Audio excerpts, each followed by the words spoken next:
Hospitality Meets is brought to you by RotaCloud, the staff scheduling app for hospitality teams.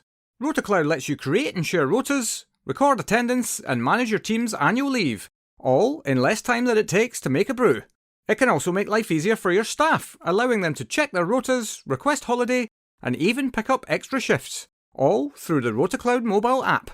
Start your 30-day free trial today by visiting rotacloud.com/Phil and find out how much easier managing your team can be.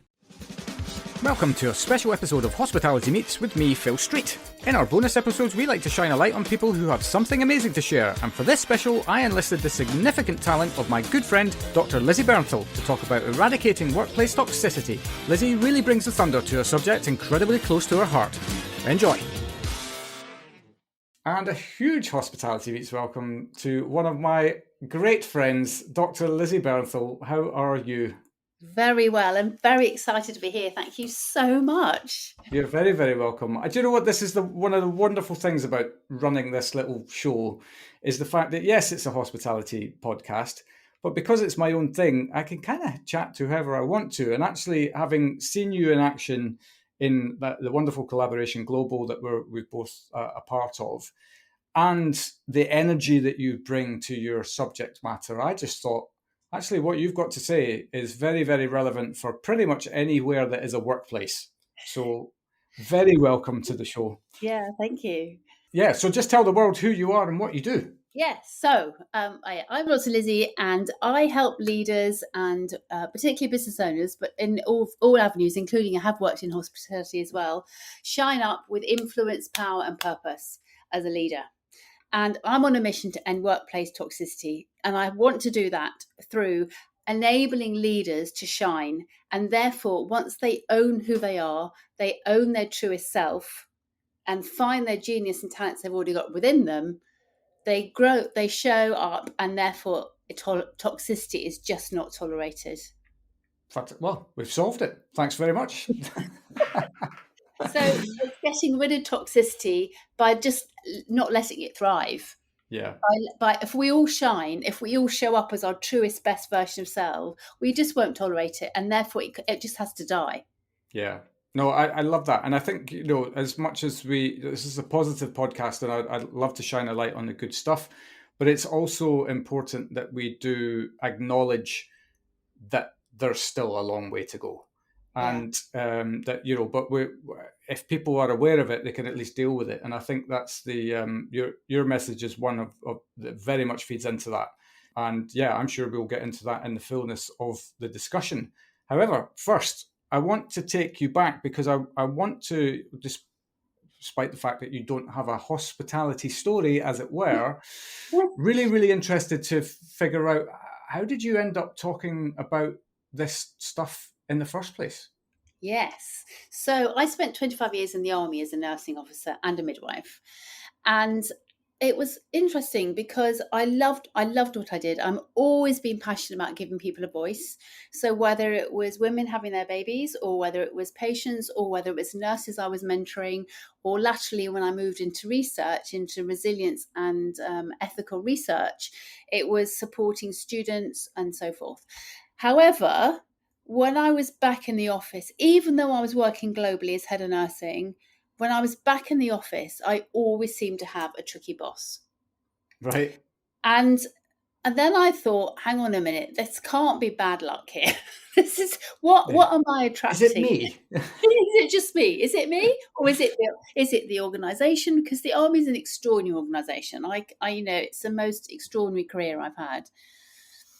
And then one day, and it was the 15th of March, 2015, we had a boardroom meeting, and I used to absolutely dread the boardroom meeting. It was I didn't see it as toxic, because I didn't understand all about toxicity then to the extent I do now.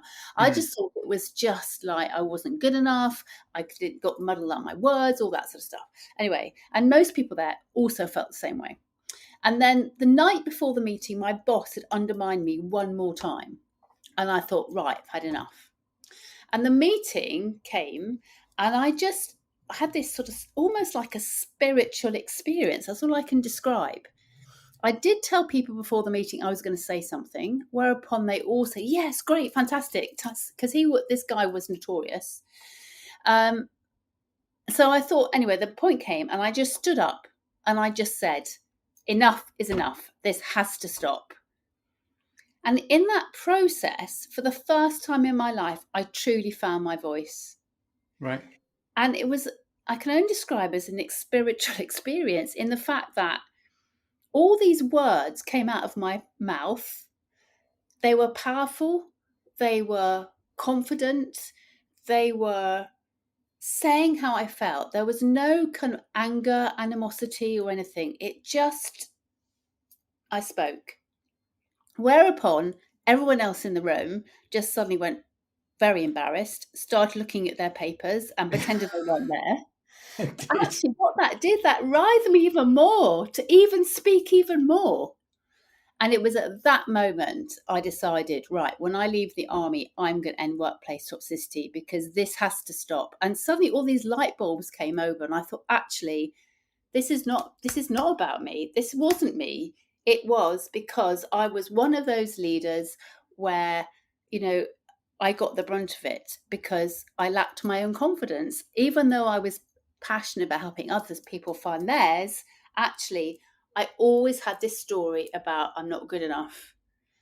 And then I realized there are loads of other leaders just like me who Yeah. have this story from childhood, generally, always from childhood, that they're not good enough. So then I decided, knew I was going to leave the army a couple of years later. So I thought, right, I'm naturally realize how much I have coaching conversations all the time, whether it's with students, whether it was patients, whatever it was with. I thought, right, it's natural that I become a coach because that just brings out all my teaching, all my passion for learning and supporting others with their learning. And yeah, so then I decided to set up my business to end workplace toxicity. Right. Yeah. Well, I mean, wow for one, but your doctorate is in coaching. No, my doctorate is in resilience. Oh, wow! You can get a doctorate in resilience. So it's psychological wellbeing, resilience, and so Right. forth. Oh, I So love that. yes, my research is looking at the impact of the military life on the wife, because it generally is the wife, uh, during deployment. So it was during the time of Afghanistan when it was at its worst and most challenging. How that impacts on them as a single parent for that time. Right. So it was all, and resilience is absolutely key. So yeah. Yeah. I think that there's a saying, isn't there? Or maybe I'm just making this up. That resilience, you're not aware that you're building resilience. Stuff is just happening to you, and it's how you're dealing with it that's where the resilience comes from. Yes, it's how you cope with adversity. Yeah, and Yeah. how you bounce forward. I always talk about bouncing forward, not bouncing back. Most people talk about bouncing back because you're never the same person once you've had that experience. You're always different. And if you think of if the last few years, we are not the same people now as we were in 2020, 2019. We have learned so much and realized we've got strength within us that we never knew we had. So we are different. So therefore, I'd talk about bouncing forward to a new norm because we never bounce back to that previous world because we're not in that world anymore. It's gone. Yeah. Yeah. Absolutely. Just taking you back to that boardroom meeting for one more time. Yeah. The toxicity that was being displayed by this person that you ended up standing up to, in what form was that kind of manifesting itself? You mentioned that he was undermining you. How did how did that come about? Um, Um, Well, I think he'd give me the practical things was I was as a part of doing a research project, which I've been working 6 weeks on, and he decided to go off on a complete track and basically in one email to everyone, it completely destroyed any oh, credibility that my emails. research had. And so that was one thing. I think it was the sort of ignoring was the other thing. Just people in the office used to know exactly what was going on. They could see it so clearly. I'd say good morning, and he'd completely ignore me. But it was the other things. It's like blocking. I was all about. In fact, a really good example. I was invited to be an editor on a military journal, And he blocked it out and said, no, no, you're not doing that. And I said, well, I am, because I'd been invited to do that. So it wasn't that I chose to do it. I'd been invited by, which was quite an honour to be invited. So it's this constant blocking me. No, you can't do that course. Blocking me to saying that's not appropriate. You can't do that. You can't go and speak to these people. Just controlling, completely controlling. Yeah. And what was his reaction when you started to fight back, for want of a better phrase? Shock, complete shock. Really? Right. Yeah, yes. And actually, then he became, which suited me fine, completely ignored me as if I didn't exist. All right. He, So now literally, he I felt that say you're good morning. undermining him. Yeah, I say good morning. I always treated him as if I could treat everyone, and I purposely made sure I did. So there's no animosity there as far as I'm concerned. And I used to literally say good morning to him in the morning, and he used to completely blank me. But I thought everybody could see, well, that's an idiotic behaviour to display. Yeah. Well, So that says a lot more about him. my thinking switched completely from being, oh, that shows I'm not good enough, to actually, this has to stop. This is ridiculous. Yeah. And how long were you then there working with him in that environment until you kind of moved on to your next thing? Yeah, about another year. Right. Yeah, about a year. Okay. And Right. actually, the funny thing was, the meeting was an hour away to our headquarters. I had to travel back in the car after that meeting with him. So it was a bit of a silent conversation. Oh God, right. I thought you were going to say you were traveling back in the car on your own and you had the music turned up and you were like, yeah, but I was in the car with him. oh God. But wow, I mean, but I suppose in being the optimist that I am, sometimes you have to go through these moments in order I'm to so find grateful. yourself, right? I mean, I'm yeah, so grateful. Every single tricky boss that I had, I always say tricky in brackets because we decide that they're tricky. So there's no such thing as a tricky person. It's how we respond to them makes us decide whether they're tricky or not. So yes, I'm so grateful for every single situation because it's given me the passion that I have now, and it's helped me be the person I am now. If life had been swimmingly easy, I wouldn't be where I am now, doing what I yeah, do now, which I'm so passionate about. yeah, absolutely. So you're now doing well. I mean, you're doing quite a big body of work. It's not just about this, but we are focusing in on toxicity in the workplace. So, if somebody's listening in and have just heard your story about that and is thinking to themselves, "My God, that's my situation. I have a situation where I have a boss who completely undermines me all the time, who ignores me when I say hello, who basically treats me as if I'm the stuff on the bottom of his shoe, and then expects me to deliver my best work at Yeah. the same time." What would you say? What's the first step for somebody in that moment whereby they're going, I don't know what to do. I don't feel like I have my voice or my confidence to be able to deal with this. How do they get that confidence? Yeah.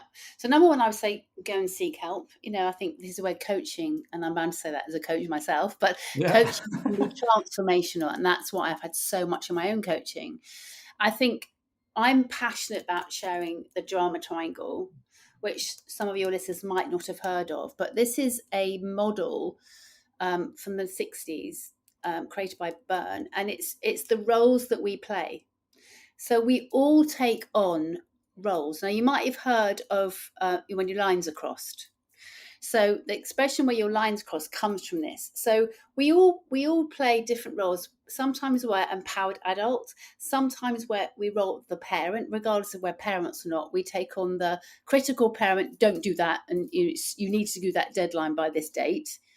Or we become the caring parent. How are you? How are things going?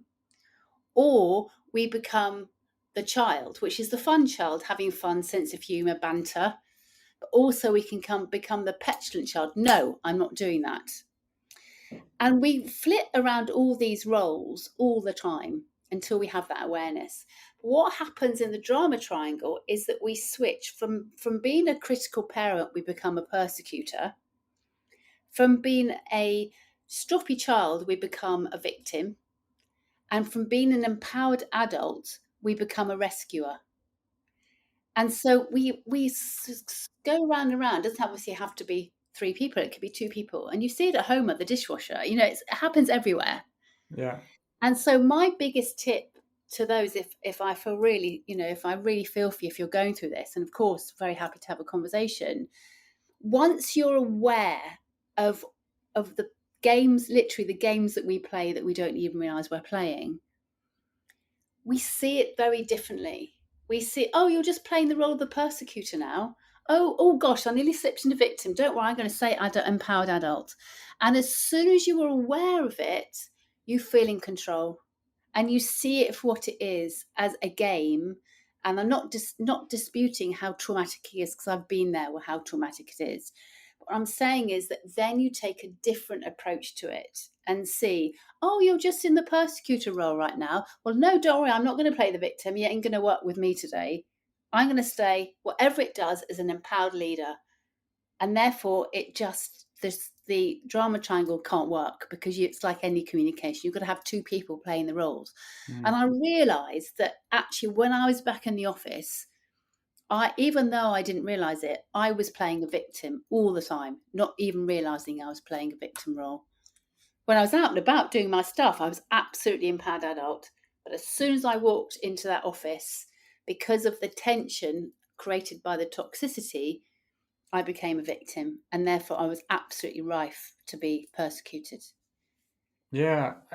Is there a protection mechanism as well that happens within the individual if it's happening to them and they're in this victim mentality state with it, that actually then what runs through their head, or the story that they tell themselves, is that if I actually move into this empowered adult state, that's going to undermine them. They're going to sack me, and that'll be the end of my job. So by kind of running through the story in their head and coming to their automatic conclusion, do you think that stops people acting upon what they feel to be the right thing to do? I think actually it could be the opposite, because once you Really? Right. realise you're a victim and you make a choice. We always have a choice how we behave, even though we don't realise we have a choice. And say, right, I'm deciding I'm going to be an empowered adult. That is when we get that boost in confidence. We feel more resilient. We back it off. It's like we've put our body armor on, and therefore we show up differently. We show up empowered and confident, and give the whole energy changes. So we give out this vibe, don't mess with me. Right. Yeah.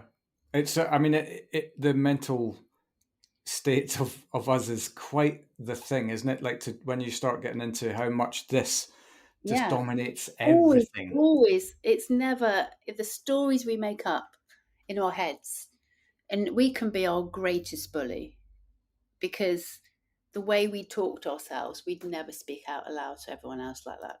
Mm, absolutely. So, from flipping that on its head, and in imagining a situation whereby you're a spectator in this, in terms of, you can see that this is happening, you can see that somebody is imparting their toxicity into the workplace. Yeah. How does somebody who's playing on the sidelines get into the game to try and, is it exactly the same sort of principle, or did they have to, pretty much they've got to put themselves into this empowered adult Yeah. state as well? The biggest risk is that somebody comes in to rescue. And if you come in to rescue the situation, you're absolutely building on the drama triangle, Right. because you're rescuing the victim. And therefore, and actually, ironically, when a individual becomes a persecutor, it's because they're feeling a victim. They're feeling really vulnerable, under attack. So what do? They lash out, whether it's emotionally or literally physically. So this is the real big warning, is it's so easy. We want to save the situation, but in saving the situation, we actually end up being the rescuer. So the way to what we call the winner's triangle is to be that empowered adult where you become a coach. And I'm not saying become a coach as in literally a coach. You start asking those empowering questions. How can we make this better? What can we do differently? How can I make you feel good? How can I help you have the skills that you need to deal with this?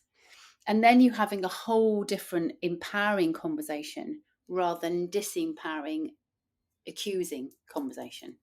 Yeah. So you're almost by stepping in, you would be causing a further problem to the situation rather than pulling the individual to one side and helping them find their voice and helping You them can find. step in as an empowered adult, as a great leader. So stepping in into this conversation as a leader and say, this has to stop.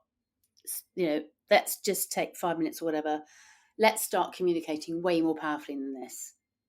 And so you're not accusing anyone of any behavior. You're just saying, right, let's just do things differently.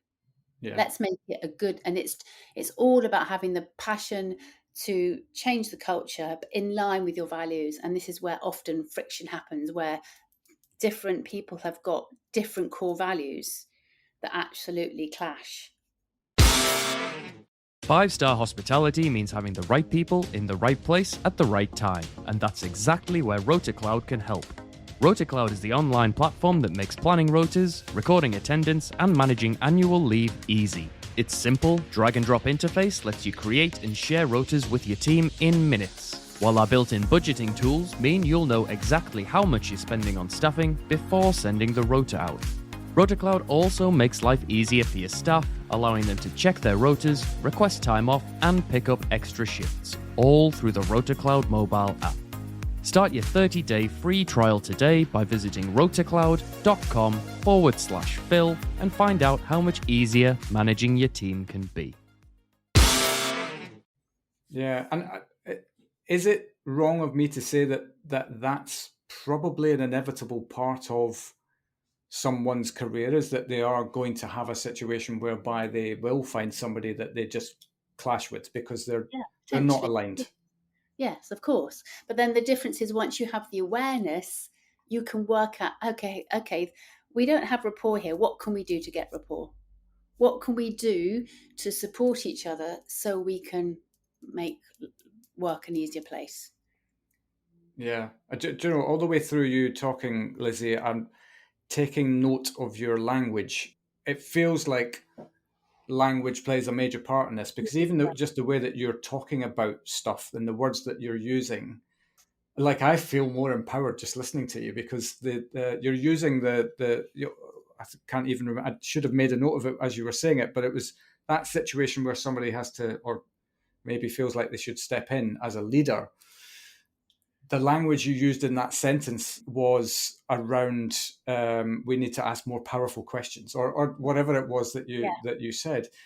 Yeah. These are things that probably don't come naturally to a lot of people. So you probably have to train yourself to be confident enough to ask the right questions in a situation like I'm this. all about language, and I talk about, our words are our wand.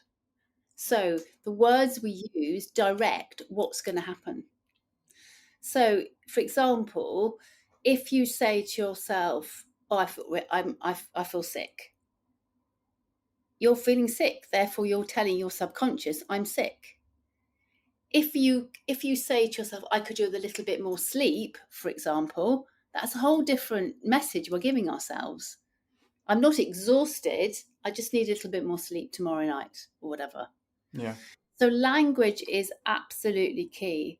And it's focusing on the language that empowers us and not disempowers us. So I get to do this. I haven't got to do it. Right. Yeah. So I'm choosing to do this. And choice is a really interesting thing because we always have a choice. Even though we feel we haven't got a choice, that's because we've chosen not to have a choice. It's still a choice not to have a choice, if that makes sense. Yeah, sure. So we absolutely choose how we behave, even though we might not be aware of it. And awareness is key, because once we're aware of it, then we can change it. But most of us go like I did for years with complete blinkers on, not aware of any of this stuff. Yeah, absolutely. So flipping this on its head a little bit and turning it onto a leadership discussion, I suppose, from the perspective of an organization, because I don't think any organization goes out there with the intention to create a toxic work environment. It sometimes happens without people knowing that it's happening. So what are the kind of I suppose, the early signs, really, that things might not be going quite the way that you want them to on that front? The early signs is sickness rates. It's people physically leaving the organisation. It's present absenteeism, where people are coming to work, but they're actually not doing anything productive, but they know they need to be there because otherwise they won't get paid, for example. Retention is another really good key. These are the practical things, but also do people like working there? And what that you can feel. I've always been very sensitive to atmospheres. You can you can stand in reception of a big organization. You can sense whether it's a happy place to work or whether people are walking around in fear most of the time, but not even realize they're walking around in fear. And how do people address a Monday morning? Is it a place I'm excited to get to work, or it's, oh my God, how am I going to get through the day? Yeah. So from a leadership perspective, then, maybe something has happened through the fullness of you putting your organization together, and you've had, there's a lot of balls to keep in the air, as it were. Is that the right phrase? A lot of plates to spin? Lots of balls in something. there. Yeah. And inevitable, especially through a startup phase or something like that, where balls will get dropped. So how, if it's already happening, if it's already begun to happen, what are the steps that a business can take to kind of, I suppose, get on top of it and then move forward and eradicate it from the workplace? Because ultimately that's your goal, right? That's your goal, is to eradicate toxicity from the workplace. So the first thing is having a culture where failure is encouraged. And I know that sounds bizarre, but you cannot succeed without failure. You can have innovation without failure. And failure is always an interesting word. I always say there's no such thing as failure. It's purely feedback, because it's telling us what hasn't worked and then we need to do things differently. So embracing failure.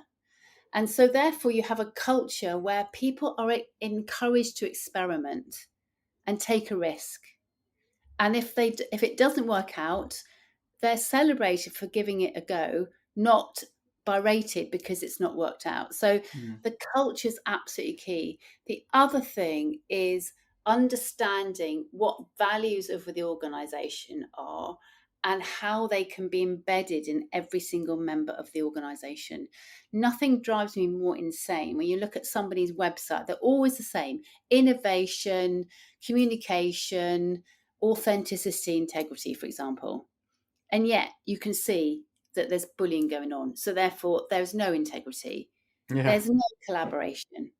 And it's just words on a website.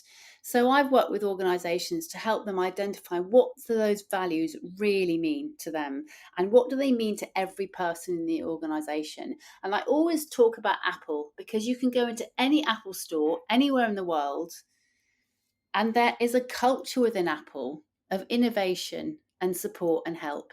And you don't have to ask what their values are. Every single member that, in my experience, I can't say everybody else's, but in my experience is their values are so embedded in every single individual. They don't even have to write them anywhere, because they've joined that culture for its values, for its wanting to make a difference, for its wanting to create new products and innovation, for service, simplicity, all that kind of thing. Yeah. And so it always starts with culture, and it always starts from the top, the CEO, who actually creates that culture. Yeah, and I guess there's situations, many situations, whereby you have a business who, because I've actually spoken about this on this podcast and on many other forums where people care to listen to me. I get asked a lot as a recruiter about retention, about recruitment issues, and a lot of the time for me, as businesses, they've not spent enough resource on the marketing of why you should come and work here. Yeah. Now that's something that's getting way better, But it's one thing to do that, but it's another thing to then back up what you're marketing. It's exactly the same principle as a guest walking into a hotel, and they are there because they got something in their inbox that said, you should come and join us on this weekend because we're going to be doing 1, 2, 3, 4, 5 things. And that person goes, I love all of those 5 things. I'm going to go to that weekend. And then you get there and they're only doing one of those 5 things. It's exactly the same principle when you're trying to attract people into your business. It's so you can have the greatest marketing in the world to give people the reason as to why they might engage with you in the first place. But it absolutely counts for nothing if there is somebody walks through that door and on day 1, 2, 5, 30, 90, whatever, they start to get undermined and they start to be put in a position where they don't feel like they belong and they don't feel like they're part of it. So that's I suppose, whereby from a leadership perspective and what you're talking about from the top down perspective, it can't be something that's just kicked down the road and we'll deal with that at some point. It has to be almost point number 1 on every boardroom agenda, because otherwise you don't have an organization that's worth its salt.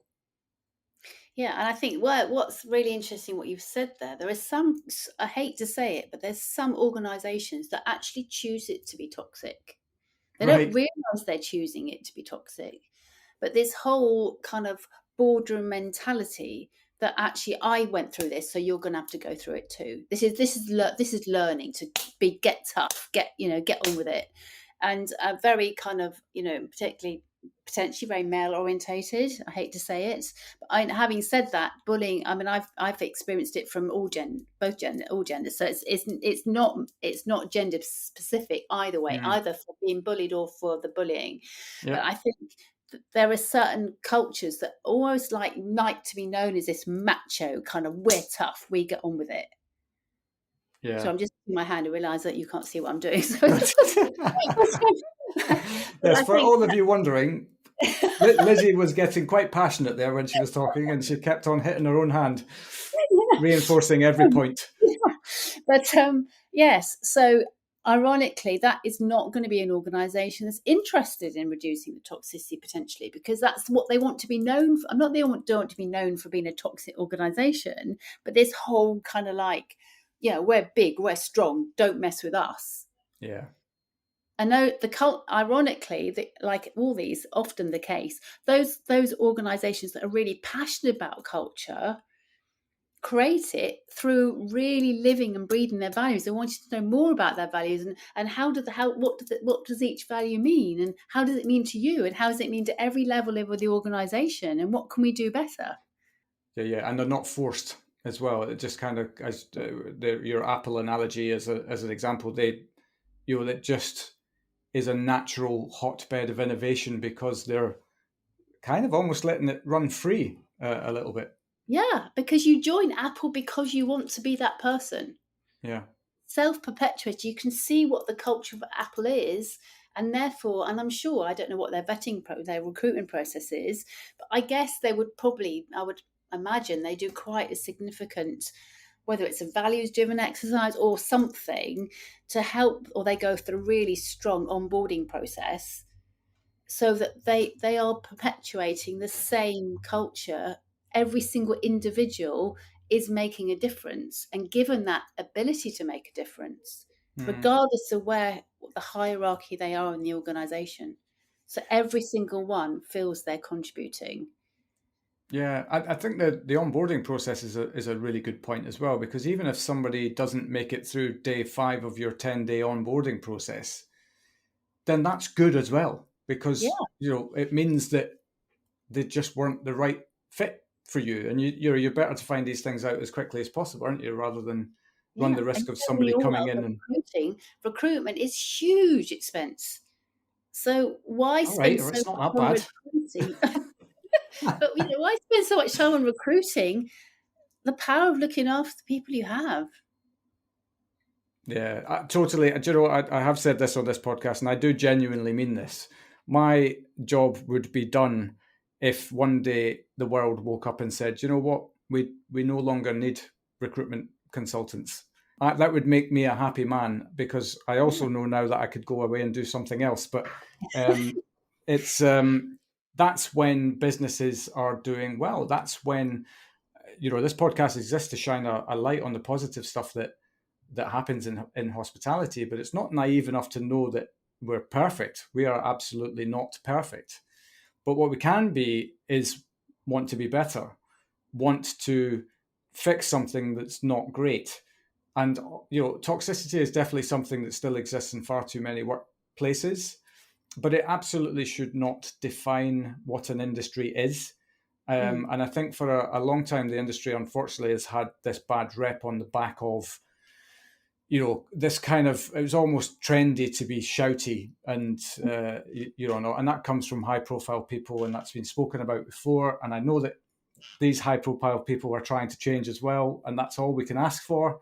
But nevertheless, we're coming from a position now whereby we have got such a wonderful opportunity, I think, to really set the record straight as to what it means to come and work in hospitality. And we could actually create the greatest work environments that exist on the planet, because there's nowhere else in the world that can offer a daily dose of joy in the way that hospitality does. That's the reason it exists. Yeah. And you can tell, you can walk into different hotels and you can tell, I can walk straight in and get the sense of the culture, simply by whether the doorman's smiling for a start, whether the staff look happy. And I remember hearing Simon Sinek, a wonderful story of, in America, they often have these coffee maestros, baristas in the kind of some of them are maestros. It's like creating all sorts of different coffees. Anyway, the point is they have these sort of baristas in the foyer. And he was talking to one, and he always welcomed everyone, and they all went there for their coffee. And he used to be so passionate about his coffee, and a really, really lovely guy.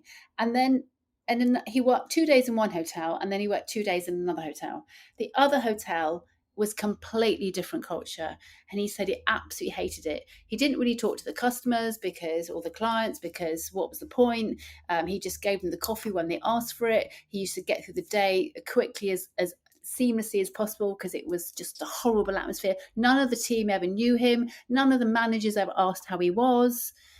And it was just a completely stark different culture from the other hotel, when all the managers would say, "Hi, how are you today? How are your children?" All that stuff. So, I think we can, as having not been in hospitality, but obviously having used it a lot, you can just walk into any restaurant, any hospitality area, and you can tell whether the staff are having a good time. And if they're having a good time, we as guests and clients can have a good time. But if you can feel that all the staff are miserable, it's just a horrible place to be. Yeah, totally. Are we missing anything? We've covered off some pretty good points. Is there anything glaring that you think, the world needs to hear this on this point? You can't say no. Thing I would say is we have everything within us. We are all absolutely awesome. No one needs to be fixed. There's no one who's broken. It's purely the conversations we have in our heads that make us feel like that. So I just want to make that really clear. And that's one of my passions to share, is that, so often we feel we're broken. We feel we're not able, we're not capable. We only scratch the surface of how our potential and how awesome we really are. So when things are really tough, that's when the resilience kicks in, and think, right, okay, let me just keep going.